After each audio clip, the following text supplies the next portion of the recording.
नमस्कार। हमने जो यूसीनेट के लिए कार्यक्रम शुरू किया था उस क्रम में हमने सबसे पहले यूनिट 7 पढ़ा, जिसका प्ले लिस्ट ऑलरेडी बना दिया गया है। उसके बाद हम यूनिट 5 पढ़ रहे हैं और यूनिट 5 में आज हमें पढ़ना है सूर्यकांत त्रिपाठी निराला के द्वारा रची गई कविता जागो फिर एक बार। तो चलिए बिना देर के वीडियो को शुरू करते हैं। कंटेंट कैसा लगा फीडबैक जरूर दीजिएगा। तो इससे पहले लेखक का जीवन परिचय देख लेते हैं। सूर्यकांत त्रिपाठी निराला का जन्म जो हुआ था 1898 में या 1899 में, तो 1899 सबसे अधिक माना जाता है में हुआ था। उनका परिवार उत्तर प्रदेश के जिला उन्नाव में गड्ढा कोला का रहने वाला था, मगर उनका जन्म जो था बंगाल के मेदिनीपुर जिले में हुआ था। उनकी औपचारिक शिक्षा हाई स्कूल तक हुई थी। अपनी जीविका के लिए निराला ने महिषादल राजवाड़े बंगाल के अंतर्गत छोटी सी नौकरी की। उसके बाद उन्होंने इस तरह नौकरी छोड़ दी और लेखन संपदा को ही अपनी जीविका का साधन बनाने का प्रयास किया। वे जीवन भर लेखन संपादन करते रहे और आर्थिक मामलों में अभाव झेलते रहे। उन्होंने अर्थोपार्जन को ध्यान में रखकर बड़े पैमाने पर अनुवाद का काम भी किया। समन्वय, मतवाला, सुधा आदि पत्रिकाओं के लिए उन्होंने काम किए। निराला इन पत्रिकाओं के लिए जी जान से लगे रहे, मगर इनके संपादक होने का गौरव उन्हें प्राप्त नहीं हुआ। निराला का व्यक्तिगत पारिवारिक जीवन अनेक संकटों से गुजरता रहा। उनकी पत्नी मनोहरा देवी की मृत्यु उस समय हो गई थी जब निराला मुश्किल से 22 साल के थे और उनकी बेटी सरोज की उम्र 1.25 साल की थी। सरोज भी 18 साल की होकर मृत्यु को प्राप्त हो गई थी। व्यक्तिगत क्षति, अत्यधिक संवेदनशील, मानसिक बनावट और आर्थिक अभाव से बना हुआ निराला का व्यक्तित्व हिंदी के दूसरे कवियों से कई अर्थों में भिन्न था। लगभग 62-63 साल की उम्र में 15 अक्टूबर 1961 को बीमारी की हालत में निराला की मृत्यु हो गई। उनकी रचनाओं की सूची जो है इस प्रकार है। अब इनकी काव्य कीर्तियां देख लेंगे। अनामिका जो है 1923 है, परिमल जो 1929 है, गीतिका 1936 है, तुलसीदास 1939 है, यह 38 होगा, कुकुरमुत्ता 1942 होगा, अणिमा 1943 हो गया, बेला 1946, नए पत्ते 1946, अर्चना 1950, आराधना 1953, गीत गुंज 1954, चांदे कांकली 1969 और ये क्या है, इनकी मरणोपरांत रचना है। ठीक है। अब हम क्या करेंगे ना, इनके जो प्रमुख काव्य कहानी संग्रह वगैरह है उसको भी एक बार यहाँ से देख लेंगे। तो कहानी संग्रह में देखेंगे लिली 1934, चतुरी चमार 1935, ये इंपोर्टेंट है। अब कहेंगे यहाँ 1945 क्या दिया है, तो 1945 इसका दोबारा प्रकाशन हुआ था, उसका भी वर्ष दिया गया है। तो हम लोग पहला प्रकाशन को ही ज़्यादा याद रखते हैं। शुक्ल की बीवी 1941। अब इनके उपन्यास जो है ना वो देख लेंगे। अप्सरा 1931, अलका 1933, प्रभावती 1936, निरुपमा 1936, कुली भाट 1939, छोटी की पकड़ 1946, काले करनामे 1950, चमेली, इंदुलेखा, ये इंदुलेखा और चमेली क्या है, इनके अपूर्ण उपन्यास है। और ये जो इंदुलेखा है ना, अभी उत्तर प्रदेश असिस्टेंट प्रोफेसर के एग्जाम में ये सवाल बना था, तो आप इसको अंडरलाइन कर लीजिए। फिर आते हैं इनके निबंध में, तो इनका निबंध कोई विशेष नहीं रहा है। ठीक है, तो निबंध को नहीं देखेंगे। अब क्या करेंगे, इनसे ही जुड़ी जो और भी 4-5 चीज़ें जो हैं इंपॉर्टेंट वो देख लेते हैं। निराला छायावाद के 4 श्रेष्ठ कवियों में से एक है। उनके लेखन का बड़ा हिस्सा छायावादी और 1918 से 36 का है, मगर उन्होंने छायावाद के बाद अपने 25 वर्षों में विपुल साहित्य की रचना की। निराला ने अपने लेखन काल में छायावाद, प्रगतिवाद, प्रयोगवाद की कुछ हद तक नई कविता के दौर को न केवल देखा था बल्कि अपनी रचनाओं द्वारा प्रभावित किया था। मौलिकता निराला की पहचान थी, इसलिए वे अपने दौर की विभिन्न काव्य प्रवृत्तियों को जान समझ कर अपनी रचनाओं में अपना भी रहे थे और उन्हें अतिक्रमित भी कर रहे थे। उन्होंने प्रत्येक दौर में नए प्रयोगों का महत्व दिया। वे निरंतर नवोन्मेष को पसंद करने वाले रचनाकार थे। निराला ने भाव, भाषा और छंद की दृष्टि से कई नए प्रयोग किए। मुक्त छंद के लिए निराला के द्वारा किया गया संघर्ष बार बार याद किया जाता है। राम की शक्ति पूजा और सरोज स्मृति जैसी क्लासिक कविताएं लिखकर निराला ने लंबी कविता को एक काव्य विधा का दर्जा दिलाया। तुलसीदास जैसे संगीत एवं समासिक भाषा में रची पुस्तक सुबोध तो नहीं है, मगर इस पुस्तक को हम निराला के श्रेष्ठ काव्य प्रतिभा के प्रमाण के रूप में रेखांकित कर सकते हैं। छायावादी कवियों में सर्वाधिक गीत निराला ने रचे। उन्होंने प्रत्येक दौर में गीतों की रचना की। छायावादी ढंग के उपन्यासों के अकेले रचयिता हैं। उन्होंने यथार्थवादी उपन्यास भी रचे। निराला की बौद्धिक क्षमता का प्रमाण उनके निबंधों में खुलकर प्रकट हुआ है। इन निबंधों में निराला की आलोचनात्मक क्षमता को देखकर कभी कभी आश्चर्य होता है, क्योंकि वे मूलतः कवि थे और जरूरत पड़ने पर ही आलोचना लिखा करते थे। संस्कृत के कवि कुलगुरु कालिदास, उर्दू के शायर गालिब और बंगला के कवि रविन्द्रनाथ टैगोर, ब्रज भाषा के कवि बिहारी और अपने समय के कवि सुमित्रानंद पंत की जैसी आलोचना निराला ने विभिन्न निबंधों में की और उसका स्तर जो था उच्च कोटि का है। आचार्य रामचंद्र शुक्ल ने निराला की प्रतिभा को इस पक्ष को पहचानते हुए लिखा है, बहु वस्तु स्पर्शनीय प्रतिभा निराला जी में है। और हिंदी साहित्य में अगर कहीं कोई बात रामचंद्र शुक्ल कह देते हैं तो उसे आप अपने नोट्स में जरूर शामिल कीजिएगा, क्योंकि रामचंद्र शुक्ल ने जो कह दिया सो कह दिया और उससे सवाल एग्जाम में बनते हैं। तो ये चीज़ जो लास्ट वाला मैंने बताया वो आप अपने नोट्स में जरूर सम्मिलित कीजिएगा। अब देखेंगे यहाँ पे जो हमारा जागो फिर एक बार कविता है उसको देखेंगे, उसको पढ़ेंगे। एक जागो फिर एक बार समर में अमर कर प्राण गान गाए महासिंधु से। उसके बाद से देखेंगे सिंधु नदी नद तीरवासी सैंधव तुर्गों पर चतुरंग चमू संगय सवा लाख पर एक को चढ़ाऊंगा गोविंद सिंह निज नाम जब कहाऊंगा। किसने सुनाया यह वीर जन मोहन अति दुर्जय संग्राम राग फाग का खेला रण 12 महीने में शेरों की मांद में आया है आज सियार। जागो फिर एक बार, ये पंक्तियाँ पूछी गई हैं, तीनों को याद कर लीजिएगा, ये PYQ हैं।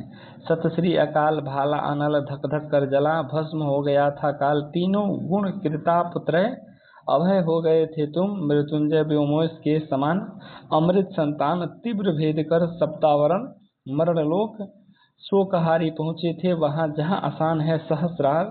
जागो फिर एक बार, सिंह की गोद से छीनता रे शिशु कौन मौन भी क्या रहती वो रहते प्राण रे जान। एक में समाता ही रहती है निर्निमेष। फिर आगे देखेंगे दुर्बल वह छीनती संतान जब जन्म पर वह अभिशप्त तप्त आंसू बहाती है किंतु क्या योग्य जन जीता है पश्चिम की उक्ति नहीं गीता है स्मरण करो बार बार। जागो फिर एक बार, पशु नहीं वीर तुम समर सूर क्रूर नहीं काल चक्र में हो दबे आज तुम राजकुमार समर सरताज। पर क्या है सब माया है मुक्त हो सदा ही तुम बाधा विहीन बंद छंद जयो डूबे आनंद में सचितानंद रूप महामंत्र ऋषियों का अणुओं का परमाणुओं में फूका हुआ तुम हो महान तुम सदा हो महान। है नश्वर यह दीन भाव कायरता कामपरता ब्रह्म हो तुम पद रज भर भी है नहीं पर यह विश्वभार। जागो फिर एक बार, ये जो था ना मतवाला पत्रिका में, जो कि साप्ताहिक पत्रिका थी, कलकत्ता से प्रकाशित होती थी, 1926 में परिमल संघ में प्रकाशित हुई थी। अब क्या करेंगे ना, इसका हम एक प्रसंग देख लेंगे कि आखिर इसका अर्थ क्या हुआ।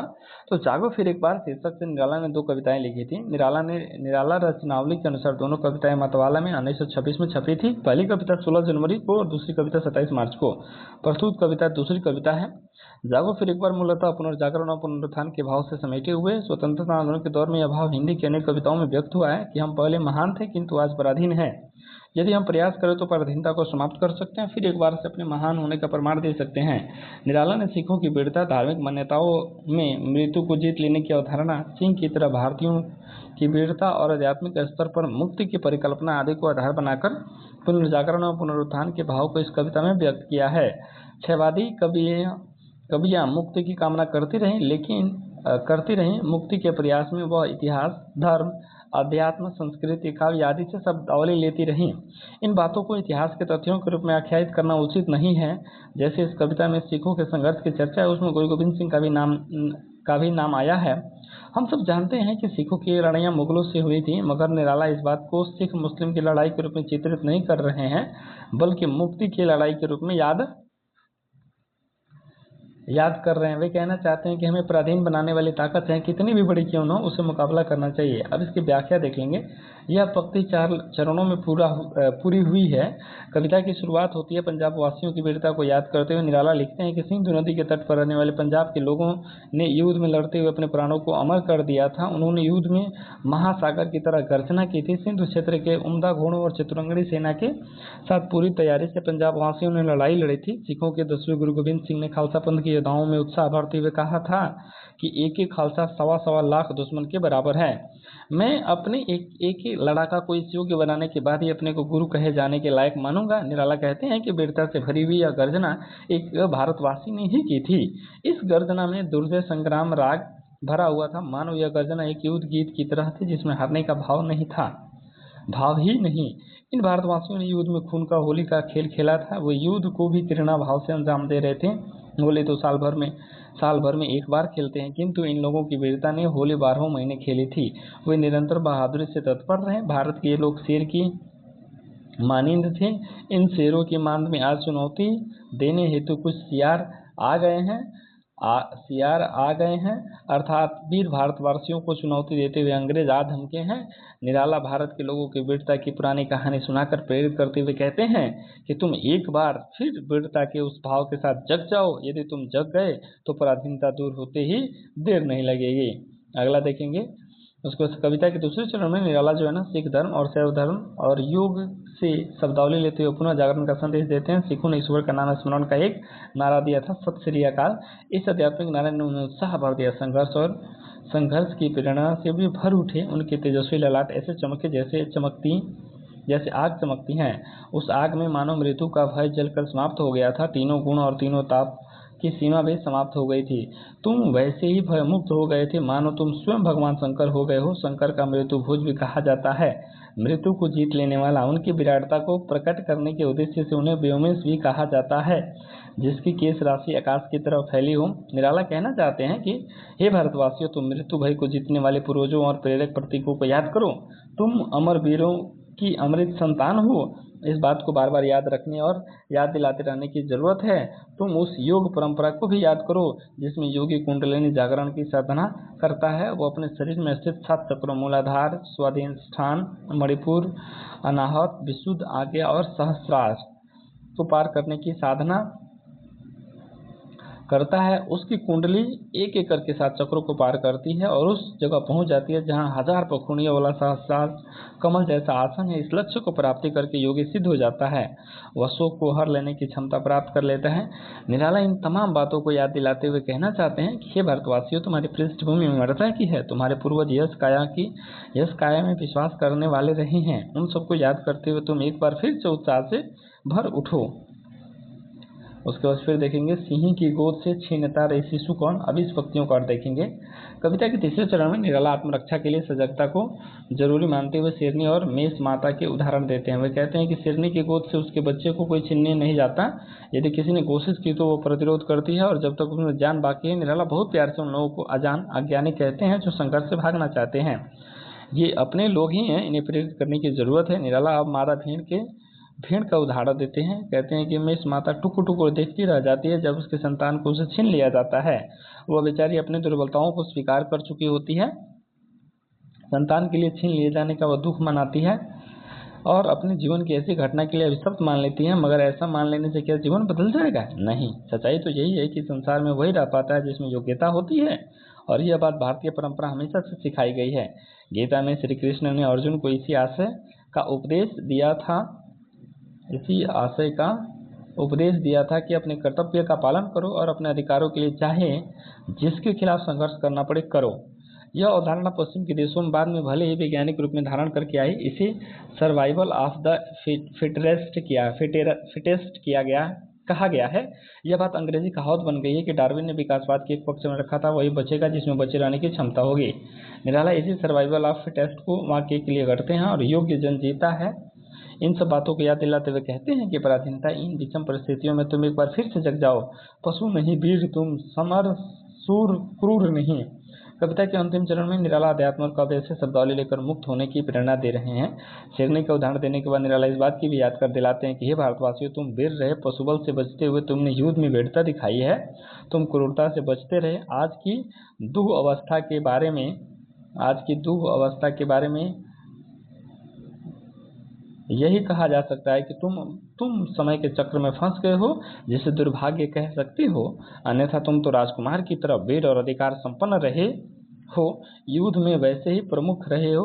प्रमुख जैसे सिर पर सुशोभित मुकुट महत्वपूर्ण होता है। आज की विपरीत स्थितियों के बारे में कहा जाए, इन सारी बाधाओं को माया की तरह मान लो। माया का काम ही है ईश्वर की प्राप्ति के मार्ग में भ्रम और मिथ्या फैलाना।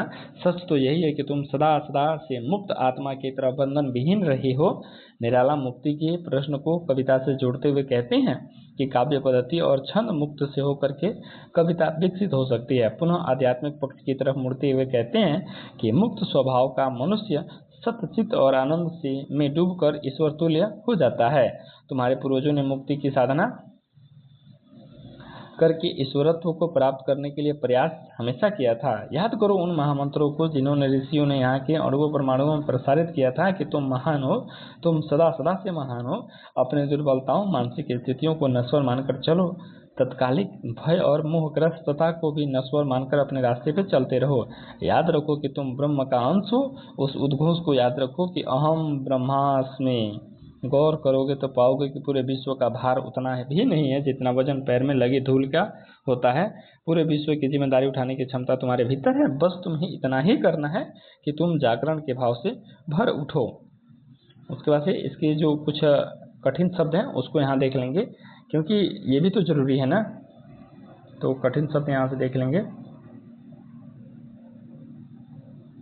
अब इसमें देखो, महासिंधु यानी महासागर होता है। सिंधु नद तीरवासी, सिंधु नदी के तट पर रहने वाले पंजाब वासी। सैंधव तुरंग यानी कि सिंधु क्षेत्र के घोड़े। चतुरंग चमो, चतुरंगड़ी सेना।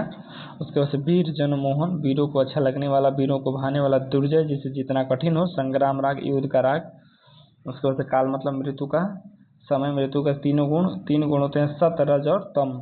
3 गुण इसी को माना जाता है। तापत्रय यानी कि दैहिक, दैविक, भौतिक तापा, ये तुलसीदास ही कहते हैं। राम राज कतहु ना व्यापा, ऐसे करके होता है। मृत्युंजय व्योमस, मृत्यु को जीतने वाले भगवान शंकर। व्योम रूपी केश, व्योम मतलब आकाश, जिसका केश जो है आकाश की तरह हो, जो उसकी जटाएं हो वो बहुत लंबी चौड़ी हो। अमृत संतान, अमर संतान। सप्तावरण, मरणलोक के 7 आवरण, 7 चक्र पार करके योगी 8वें सहस्रार चक्र में महाकुंडली को प्रवेश कराता है और मृत्यु के भय से मुक्त होकर के अमरत्व को प्राप्त करता है। शोकहारी, शोक मिटाने वाले। उसके बाद देखिए, अजान मन अज्ञानी, भेड़ की माता। मेष माता मतलब मेषा मन भेड़ होता है, संस्कृत शब्द है। उसके बाद से भेड़ की माता। निर्निमेष, अपलक, एकटक यानी कि बिना पलक झपकाए हुए। अभिशप्त माने सांप से ग्रसित। उसके बाद से अफसोस, तप्त आंसू, अफसोस। योग्य जन जीता है। सर्वाइवल ऑफ द फिटेस्ट, अंग्रेजी कहावत डार्विन के विकासवाद का एक पक्ष है। वही बचेगा जिसमें बचे रहने की क्षमता होगी। उसके बाद से समरसूर मतलब युद्धवीर, जो युद्ध के नियमों का पालन करते हुए लड़ता है। कालचक्र, समय की ऐसी गति, समय का फिर। राजकुमार यानी कि राजा का पुत्र। समर सरताज, युद्ध का महान योद्धा। उसके बाद से मुक्त, स्वतंत्र, जो हर तरह से बंधनों को तोड़ चुका हो, मुक्त हो चुका है। बंध यानी कविता की एक कड़ी, परिच्छेद। छंद क्या होता है? कविता के पंक्तियों को मापने की एक पद्धति होती है छंद।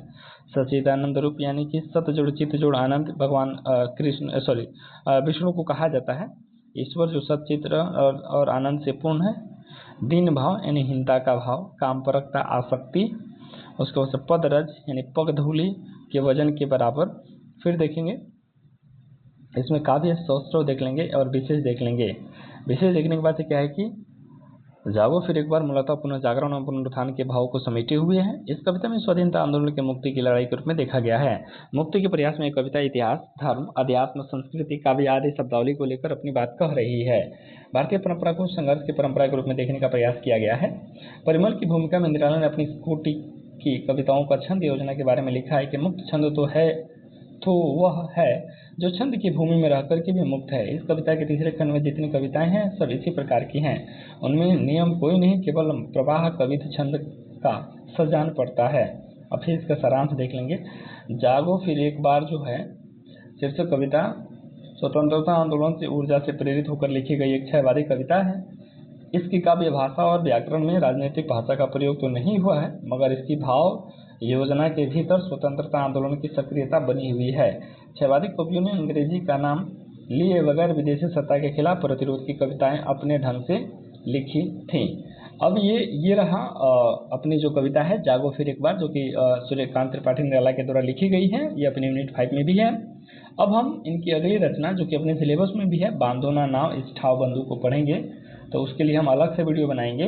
बाकी ये कंटेंट कैसा रहा आप जरूर अपना फीडबैक दें, क्योंकि आपका फीडबैक ही हमको मोटिवेट करता है ताकि हम अगला इसका वीडियो बनाते रहे। अगर आपको ये वीडियो लंबा लगे तो आप इस वीडियो को 1.5 गुना स्पीड से देखिए। मेरा उद्देश्य है कि जो मेरा चैनल है उस चैनल पे free of cost paper 1 paper 2 जो यूजीसी नेट के सिलेबस हैं उसको अपलोड करूं, ताकि जो भी कैंडिडेट्स पढ़ना चाहते हैं वो पढ़ें। सबसे बड़ी बात क्या है ना कि हम माइंडसेट बना लेते हैं कि जब तक कोई पैड कोर्स किसी टीचर का नहीं खरीदेंगे ना हमसे कुछ नहीं होगा।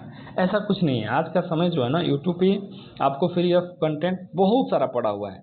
बस आपको आवश्यकता है धैर्य से उसको पढ़ने की, उसको समझने की, उसको यूटिलाइज करने की। ये क्षमता जिस दिन आपके अंदर आ जाएगा आप कामयाब हो जाइएगा। वरना आप कहीं कुछ भी खर्च करके यदि आप अपने माइंडसेट को चेंज नहीं कीजिएगा देन आप सक्सेस नहीं होइएगा। इस चीज़ को ध्यान में रखिए। बाकी जैसा हो, जो कुछ अच्छा लगे, जो भी आपका फीडबैक हो वो कमेंट में ज़रूर बताएं। मिलेंगे किसी अगले वीडियो के साथ, तब तक के लिए धन्यवाद।